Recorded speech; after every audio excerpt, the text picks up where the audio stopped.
quruxleydii moodeelka ahayd ee agtaradu ay ka daba dhaceen oo isku bedeshay darbijiif qashin-qubka ka raadsata cuntooyinka la soo daadiyo waxay ahayd faashiyoniisato la jecel yahay oo gaartay heer joornaalada galkooda sawirkeeda lagu soo qurxiyo raggii carafteeda jeclaa maanta shiirka kasoo kamkamaya uma adkaysan karaan kuwii koolkoolin jiray kalgaceelkana ku sasabi jiray hadda way ka faanayaan moodeelkii heerka sare ka gaartay nolosha macaankeeda ayaa mar qura mawjado madow oo hareeyay nolosheeda waxay gaarsiiyeen meel aan laga maraysan karin kadib markii ay dhex maquuratay maandooriye nolosheeda marin habaabiyey oo melgey muuqaalkeedii quruxda badnaa iyo mihnadeedii moodalnimada guur ay mar dhexda la gashay aktarkii ay jeclayd ayaa nolosheeda meel daran ka tuuray mustaqbalkeediina madaxa dhulka ugu daray muran iyo mushkilado joogtaa kadib waa ay isfureen iyada iyo gacalyaheedu waxayna sii dhex muquuratay maandooriyihii jeer ay gaartay guri la-aan iyo nolol gebagaba ah waxay ahayd moodeel baalaxoofto badan oo xoolaheeda ku baashaasha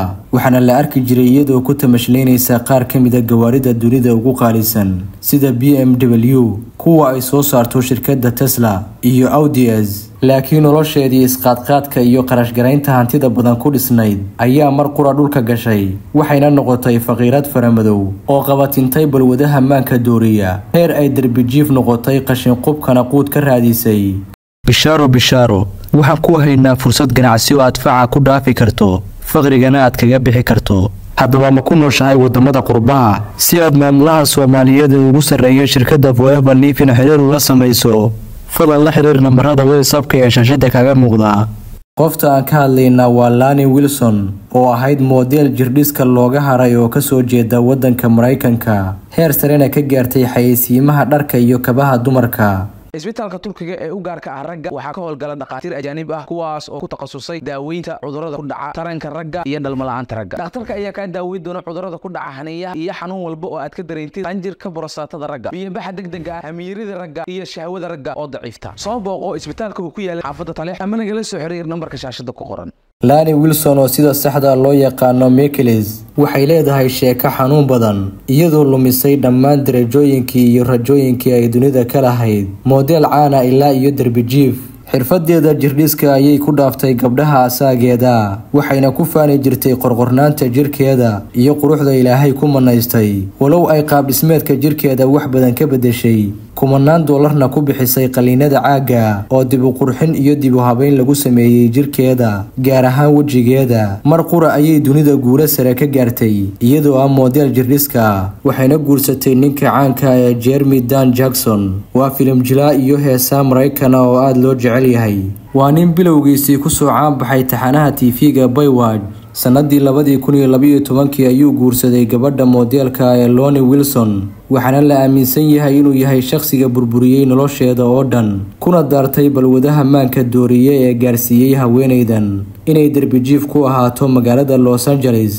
kolkii ay kala tageen saygeedii Jeremy Jackson qaadawa ayay ku noqotay waxaana la soo gudboonaaday arrimo caafimaad oo dhanka dhimirka qabatinka daroogaduna waa ay uga sii dartay xaaladeeda hadda Lani Wilson waa qof darbijiif ama guri la'aana oo ku nool shaariciyada Venice Beach ee California waxay sheeganaysaa in lagula kacay xadgudubyo bini'aadantinimo iyadoo lagu jir dilay koronto xilli ay ku jirtay xaalad caafimaad oo dhanka dhimirka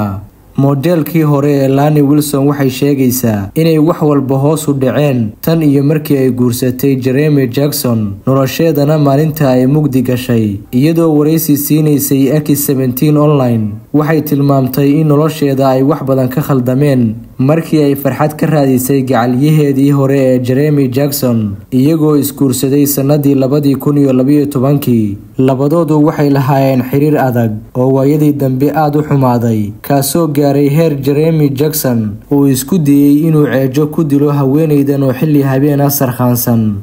fursad ganacsi oo dahabiya ma ku nooshahay Yurub USA ama Canada ma ku daashay shaqada xamaalinimada waxaan ku haynaa fursad adoo gurigaaga jooga aad lacag badan uga samayn karto shirkadda Forever Living ku soo biir teamkeena oo hel taageerada manager Cusmaan ahna qofka koobaad ee Soomaaliga ee abaalmarinaha ugu badan ka helay shirkaddan fadlan ogow diiwaangelintu ma aha lacag laakiin shirkadda alaabteeda ayaad ka shaqayn doontaa waxaadna helaysaa fursado kale oo suuq geyna ku darso khibrad iyo aqoontoona kuma xirna guusha ganacsigan. Manager Usman number 1 Somali Forever Business Owner ayaa ku siin doona aqoonta iyo tababarada aad u baahan tahay.